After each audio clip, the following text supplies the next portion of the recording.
Wow, how do I follow that? I think another round of applause for the MTR and Andrew, hey? What a great presentation. And honestly, what we have in Hong Kong with the MTR, we should be very proud and feel very lucky to live in a city with such visionary leadership. And I'm going to talk a bit about that, actually. But I've been asked a very tough question. How do we improve public transport in Hong Kong? We're already #1 in the world. But let's just think a bit about cities for a second. 55% of the world's population live in cities. And if I was to ask you now, what are some of the things you think about when you hear the word city? I wonder if you would think of these things. Fair to say some of you thought of this? Congestion, emissions, air quality issues, road deaths and injuries, a lot of problems. Wouldn't it be great if there was a silver bullet that could tackle most of those problems? Is it possible? I'm here to say public transport can tackle all of those issues and more.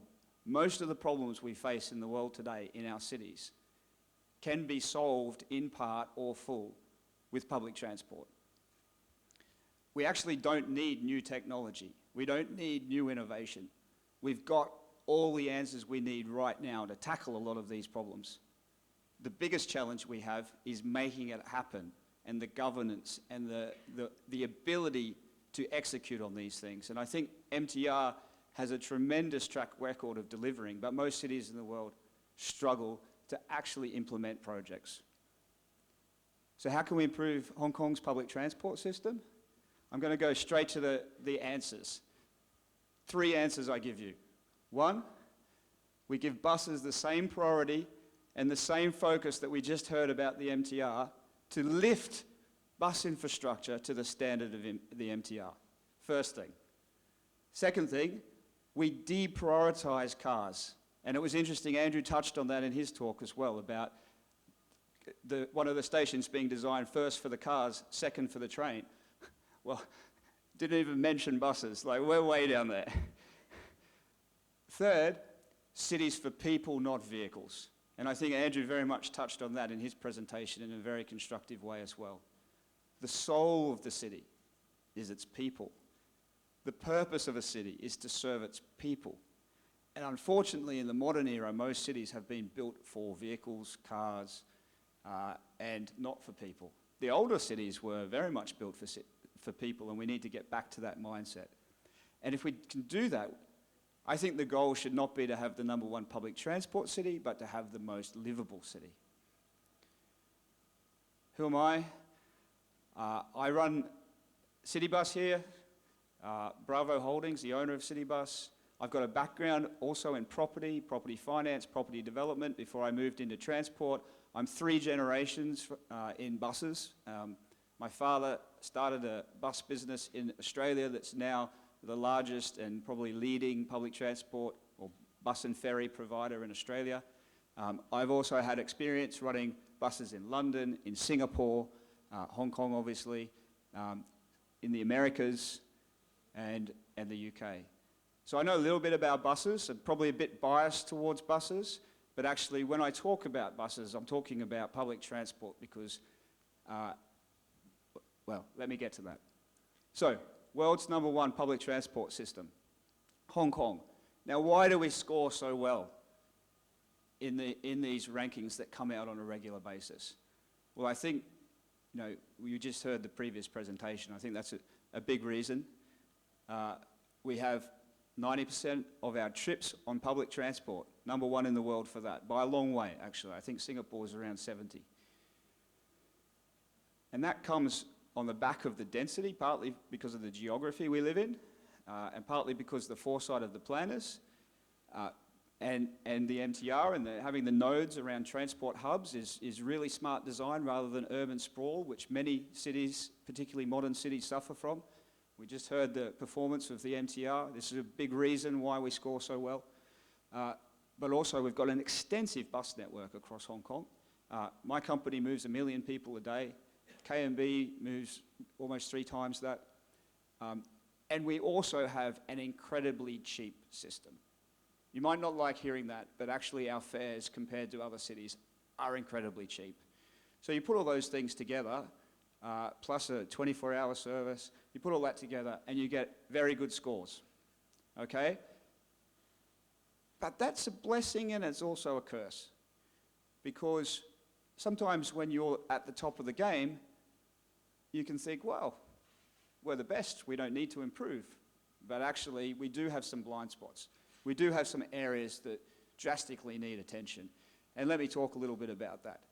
But as I head into that, we hear a lot about rail being the backbone of the transport system in Hong Kong. And I 100% agree with that. It's absolutely what should be the case. But you know what? Every backbone needs a body to go around it. And another way of thinking of that is if you have a body and you have a circulatory system, your blood needs to flow all through your body. You need big arteries and you need veins that distribute. And if you think of the MTR as the artery, it needs to connect seamlessly to the veins, to connect across the body, across the city, across Hong Kong. And if you look at the top rail cities in the world, and I've just picked a few there, London, Singapore, Hong Kong, you might be surprised to know that for every trip on a train, you're getting at least one trip or more on a bus. So actually, we go hand in glove when we work together. If we look at, this is my scoring of Hong Kong. If we look at the rail service, 10 out of 10. We look at rail infrastructure, 10 out of 10. Okay, there's some old areas that Andrew talked about, but the direction we're heading, it's amazing. We look at the bus service, and I've got to say, I'm biased, but I think it's pretty good. I hope you agree. But if we look at bus infrastructure and on the road space usage, I think we've got a long way to go. And I think this is a lot of low-hanging fruit we can really tackle to improve the livability of Hong Kong. So let's just take a step down memory lane to see how we got to this point. Because it's quite interesting, if you look at the way Hong Kong developed, there was a heavy reliance on the bus system many, many years ago. In fact, it's 90 years this year of franchise buses in Hong Kong. We're going to celebrate with what we call Year of the Bus next year, with a number of different celebrations. But over time, as the rail network expanded, and we heard about that, because of the nature of the way buses were governed in Hong Kong, they're commercial, very unusual in the rest of the world to see a commercial operation where we live and die 100% on the fare box. So when the rail network expanded, obviously that's taking passengers from the bus system. So the buses didn't really want to work with the rail because they were a threat. So what we then had is a system where we almost had two networks evolve over Hong Kong, where we've got a bus network and we've got a rail network, but they didn't really integrate because they were seeing each other as competitors. And for a time, there was a reason for that, and it worked well. But where we are today and what we know about the issues we face, I think we need to move and evolve that relationship into something very different. Andrew spoke a bit about the rail plus property model. This is also very world-leading. A lot of cities look at envy with this model, and it's been incredibly successful. And Andrew mentioned how much money is generated from the property element of that company, which actually supports the operational element of that company. If we look at the bus side, we operate in a very different structure where we don't have a bus plus property model, and we don't have much reliance on anything else apart from farebox. And so we're in a very different situation, particularly if you look at some of the differences I've listed up there around the other parts of the models. The trains get automatic fare increases, there's the property element, there's a number of things around controlled services and whatnot. If you look at the buses, we don't have automatic fare increases. In fact, we've only had a few fare increases. In fact, the airport services that I run, the first fare increase was June this year for 25 years since the airport opened. So we've struggled to keep up with inflation and we haven't had alternate sources. So it's very hard for us to then invest into the infrastructure that needs to be invested in. But we also don't control that infrastructure. So I also listen with envy when Andrew talks about what they're doing with the stations and the property surrounding the stations and these amazing plans, and that's exactly what we should be doing. But I look with envy and say, well, if only we could do that with the buses as well, and if only we could integrate it in the same kind of way to the rail system. And you look at as a result of that fantastic model for rail, huge investments being made in Hong Kong. And this is fantastic for the people that live in Hong Kong. But of course, during the same period, there was very little investment in the bus infrastructure. So we end up with PTIs that no one is kind of taking full responsibility for. We can't control it as the operator. And in fact, most of them are delivered through a model with developers building them who aren't really that focused on transport and have to do it as part of the building approval, and then are given guidelines that are based 50, 60 years ago from the old British system, which are outdated. They're not particularly that good, but they tick the box to get it done. And so we really need to rethink how we do PTIs and the way they interface with other modes. So what does that mean? Then you see some of the amazing stations we just saw, and you contrast that with some of the infrastructure we have for the buses. Then you look at the waiting areas. We just heard, the colour schemes, the thinking that's gone into it, fantastic. And then we see our waiting areas. It's absolute chaos in spaces, particularly on the street side. And we look at the wayfinding. Because they have full control of the experience, they're able to invest to make sure people know where to go. What do we have with buses? Meh. It's not fantastic. It's not fantastic. And bus priority. Rail, 100% of the service has priority. Buses, almost nothing. In fact, we had more bus priority in the 1990s than we do today in Hong Kong. So, I put forward we should be looking to lift the bus system up to the same level as the MTR. We need massive investment in bus priority, in interchanges. In fact, let me just go back to that one for a second. This is probably one of the best interchanges for buses in Hong Kong, in Kwun Tong. It's inside a shopping centre, it's an air-conditioned waiting area, it has all the information you need, and most importantly, you can't get out where the buses are except when the bus arrives. So you have safety is much better. A lot of our interchanges, I mean, you've been there, you've seen it. People walking across the tarmac, in between buses, walking little children where they shouldn't be. It's very unsafe. And we need to go to a model where there's not an interface, there's not an interaction between heavy machinery and people. We need a lot of investment in street infrastructure. We need to declutter our streets. I moved here 3 years ago, and I was astounded at the, you go down one street and you'll see 5 different bus poles from different companies, the same companies. Which bus pole am I supposed to stand at? It's very confusing. We need to declutter that. We need to make it a better experience. The intermodal connectivity, because of that competition between rail and bus, there's not much connectivity, and certainly not seamless connectivity, and there should be. Wayfinding on the bus side. But how can we fund these investments? I just told you we have a big problem with my company's lost money for 5 years. We're just getting back to break even. And that was before COVID as well. How do we fund these initiatives? I put forward we need a bus plus property model as well.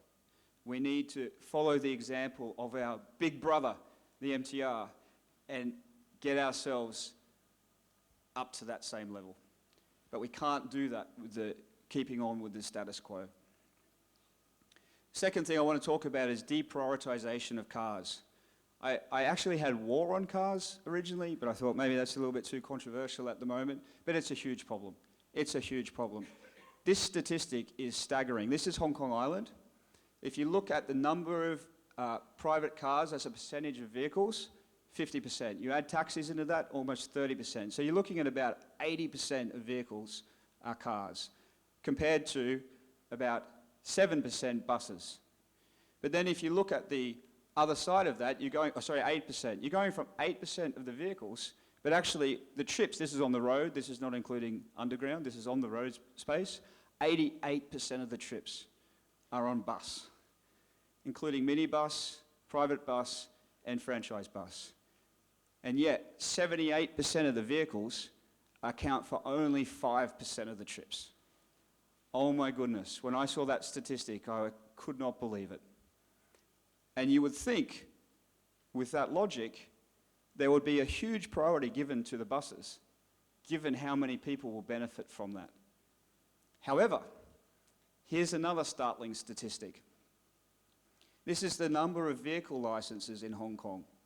And you can see right down the bottom, very low, you probably can't see it. This is the buses.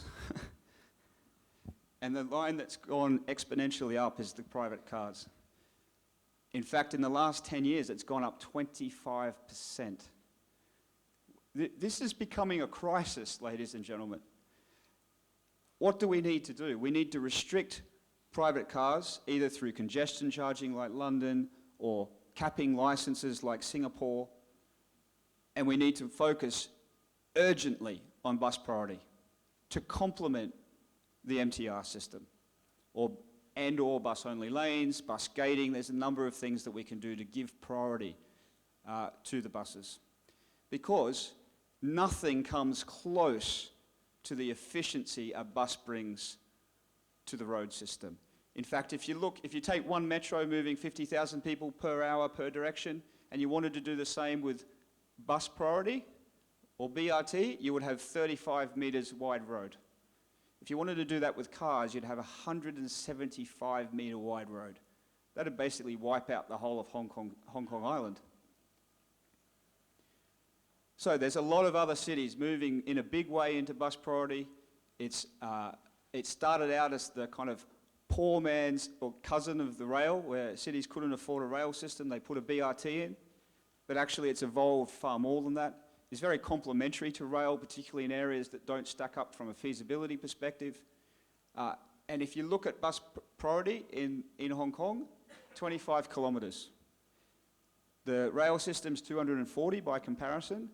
So we have almost non-existent bus priority in Hong Kong. And a common response when I say this to people is, oh, but Hong Kong's so built up, you can't change it, it's too hard to retrofit.